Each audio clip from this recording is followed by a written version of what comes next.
me several times that he really likes me and so on and so forth, but I think it's just his way to show respect, his way to show that I'm really a good person, something like this. So if you remember that clip, that's for my analysis, in-depth analysis of what happened when a naive, good-hearted Chinese country boy decided to go for a Belarusian girl who was studying in China.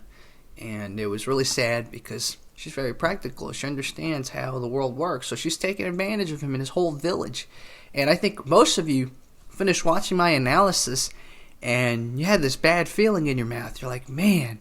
So I don't want to leave it at that, especially after the whole Chinese company tried to take down the video and all that bullshit. So I decided, let us do one final video on this.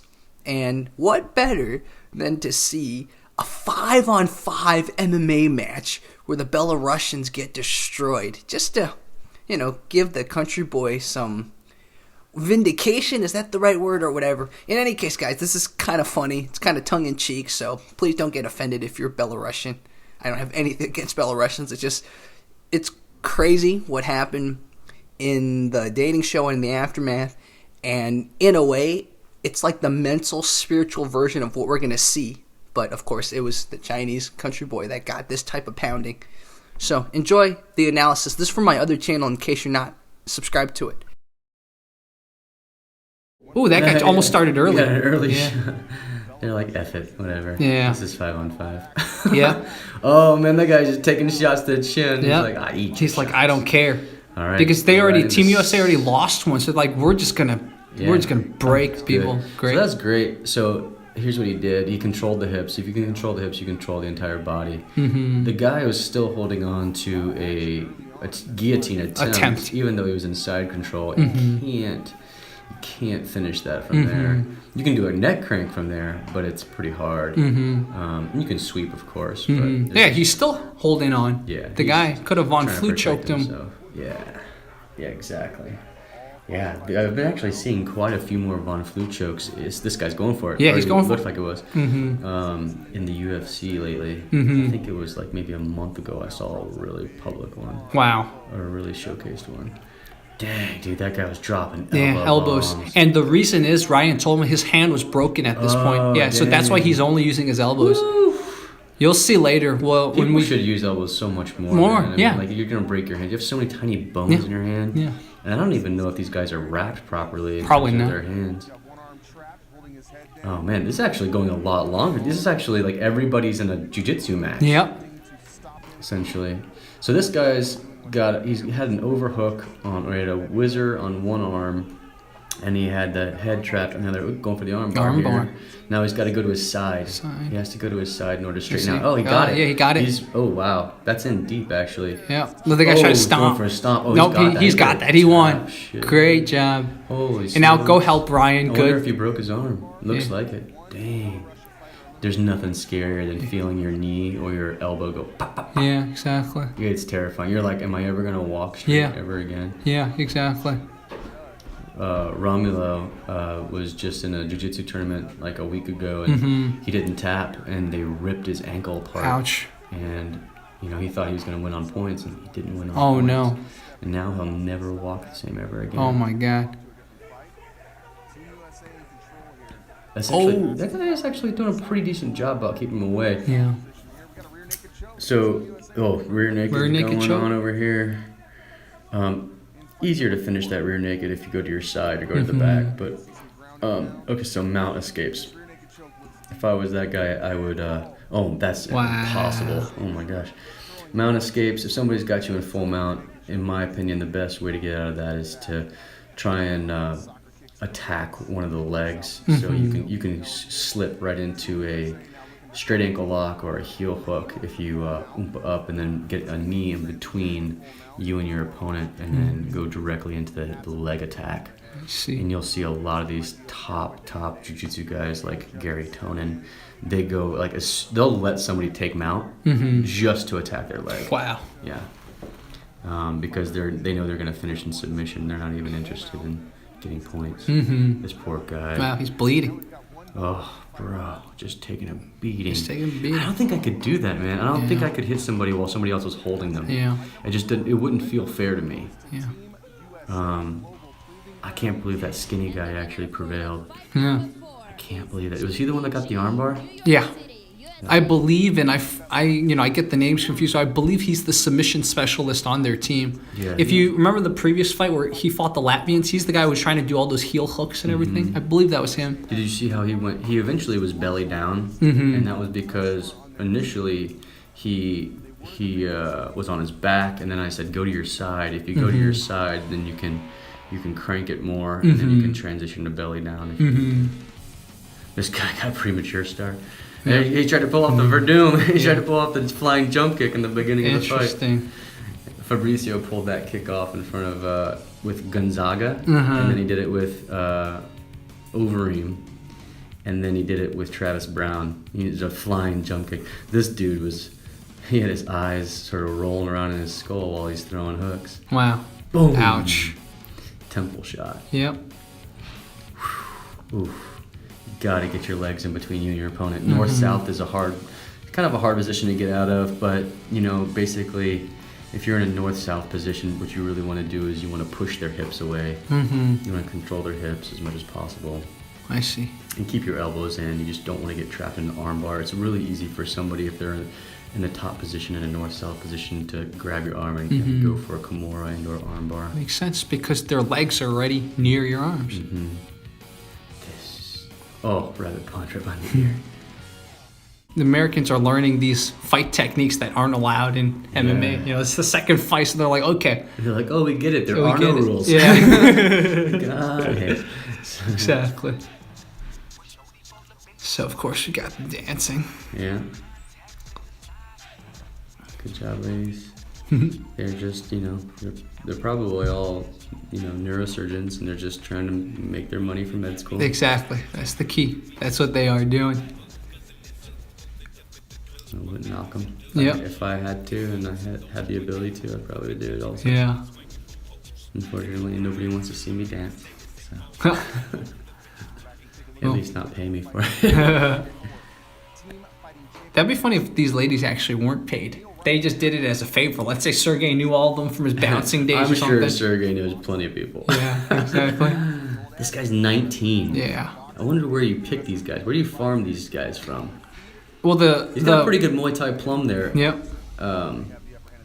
Oof, he just got clipped in hard. the face. Oh, what a chin, man. Yeah. He took a hook right to the chin and kept standing. Okay, so here are the different types of knockouts. You have a whiplash knockout, in which case the hand lands directly on the tip of the chin and causes a whipping motion of the neck, and then what happens is the neck muscles tighten around the bottom of the pons area, the spine area, and that causes a blackout. I see. You don't really need a lot of force in order to get that whiplash motion. You just, in terms of physics, if you have it on the farthest point, then the torque, is stronger. I see. The torque, the angular momentum is faster. So that's the whiplash knockout. The second type of knockout is the disc, jaw disc knockout. Meaning if I strike downward and I kind of hit your chin down to your chest, it causes your jaw disc to go up into your brain. And so you'll see a lot of boxers will strike downward, and what they're really trying to do is hit the chin basically to somebody's chest. Interesting. Well, now I know. Yeah. If Boss Rutan was calling this, he'd be like, liver shot. All right, so it's not enough just to hold on because your buddies are going to come or his buddies are going to come and kick you in the face. Exactly. So you've got to start figuring out how to sweep here. Yeah. It looked like he was trying, but now he allows the American to posture up. Oh, yeah. Oh, great. Distance management. There's a couple of different things you can do from that position, and this position sucks. Yeah, he's now full mount. But before this, when he had full guard and the guy was kind of postured down, if they're really top heavy and you're in full guard, easiest thing to do in my opinion is to try and get to your elbow, try and go up and make it look like you're going for a Kimura. So you would lace your arm around their arm and make it look like you're going for a Kimura. But you can also, from that position, put your tricep on the back of their head and slip it into a guillotine. So if they allow you to go for the Kimura, you go for the Kimura. But if they try and defend the Kimura, you turn it into a guillotine choke, and then you just sit back and finish the guillotine. Interesting. Well, that guy's angry. Yeah. He's like, I had so much more in me. Yeah. Pretty good plum choke. But okay, here's the deal. Or plum, Muay Thai plum. But here's the thing. When you're doing a Muay Thai plum, you want to put your temple essentially to their temple. You don't want your face way out in front of their face. The reason for that is because they're probably going to hook the hell out of you. I see. A good way to escape the Muay Thai plum is to do a cross face and basically push away. And you always want to posture up and put your hips essentially into their hips. But you always, if you are the attacker and you have the plum, then you want to put your temple basically right next to their temple and nullify like their... that. Like yeah, what he's exactly. doing there. Yeah, that's good. That's good. Nullify their hooks, you know? Now, if I was this guy, what I would do is I would really try and sit up and go for that Kimura or go for the guillotine. But because this guy's so top heavy, I would go right into rubber guard. So essentially what I would do is he likes posturing down. And as soon as somebody's postured down like that and they have their hands on the mat, as soon as they have their hands on the mat, I can trap one of their arms. And then once I've trapped their arms, it's over because then I'm in rubber guard and then I can finish it from there. Once I'm in rubber guard, I've got omoplatas, gobugoplatas, arm bars. I've got a whole variety of sweeps. It's like ridiculous. So right here, he's got a strong cross face. If this guy on the bottom could think for a second, he would grab that elbow. He would lace his arm over that elbow, and then he would go for an arm bar real quick. If you want to see a good example of that, you should watch Mark Coleman versus Fedor Emelianenko. He gets this arm bar on Mark Coleman. Mark Coleman, of course, has this really tough wrestling pressure, top heavy guy, and Fedor sinks in the bottom arm bar, from the back, and just a really good example of that. Wow, interesting. And well, this match ended with the help of his friends. So it was 2 Americans, and they took down the Belarusian. Ooh. Wow. MBK He earned it with a couple of punches. This guy had a good chin. I mean, I saw him get the whiplash hit. Yeah. And I thought he was going down for sure. Here it comes. Wow. Here it comes right here. Oh, no, the cut. So, yeah, again, right here, lace the arm, go for the arm bar. But, he's in survival mode at this point. Yeah, exactly. Oof, that sucks so much. Yeah. Oh, Rhino, our big guy. 18 years old, I still can't get over Yeah. that. And he's big, though. It's the 2 big guys fighting. Good thing they picked similar sizes. Where are your parents? And Rhino said this is where he gets suplexed down. You'll see very soon. The guy throws him. See, he gets suplexed down. And Rhino's like, what the fuck just happened? Yeah. And somewhere along the line, maybe it was when he got suplexed, that's when his hand got broken. So Rhino has his hand completely broken now. Dang, man. Yeah. And he was trying to do an omoplata. Oh, there he goes. Yeah, good. Oh, and he's got good hip control, too. That's how you do it. When you lock in the omoplata, you've got to control their hip because the escape is for them to roll over. And I think he did, right? Oh, The yeah, guy escaped and rolled over. Well, I mean, he did a good job of... basically what happens is you control the hip, and if they are going to roll, you allow them to roll only so much as you gaining side control. And so he gained side control, and then he gained full mount. And now it's just raining down elbows. Oof, this guy's heavy. Exactly. So yeah, again, to escape full mount here, you're gonna go for a leg, in my opinion. That's just the easiest attack. See, you notice Ryan's like, okay, I can't keep punching. My hand's already broken. Yeah, man. Yeah, it's not hard to break your hand, for sure. So Ryan, is his name Ryan? Yeah, Ryan. So Ryan's doing the right thing in terms of he's inching his way up underneath the armpits. And if he wanted to, he could transition to S guard here. S guard is so difficult, especially if it's a heavy guy. It's so hard to get out of. It's just really strong control. I see.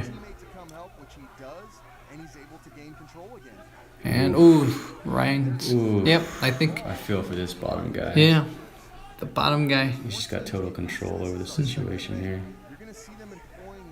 He's like, I don't even care that I got love handles. I'm gonna smash you. Yep. Oof.